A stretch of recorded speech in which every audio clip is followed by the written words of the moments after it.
హరే రామ్ అనే మంత్రాన్ని జపించడం వల్ల కలిగే ప్రయోజనాలు ఏంటి?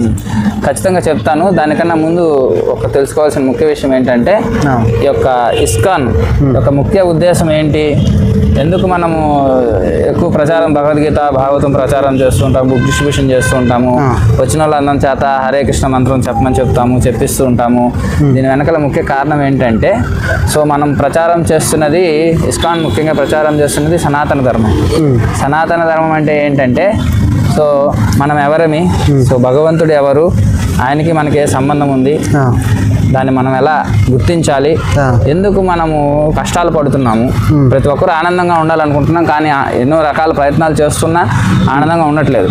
కాబట్టి నిజమైన ఆనందం ఎక్కడ ఉంది, దాన్ని ఎలా పొందాలి, సో మనము ఎందుకు కష్టాలు వస్తున్నాయి, దీన్ని ఎలా బయటపడాలి, మన జీవిత లక్ష్యం ఏంటి, వీటన్నిటి గురించి తెలియచేయడమే ఇస్కాన్ సంస్థ యొక్క ముఖ్య ఉద్దేశం. అంటే మనం హరే కృష్ణ మంత్రము అందరికీ జపం చేయమని చెప్తూ ఉంటాం, భగవద్గీత చదవమని చెప్తూ ఉంటాం.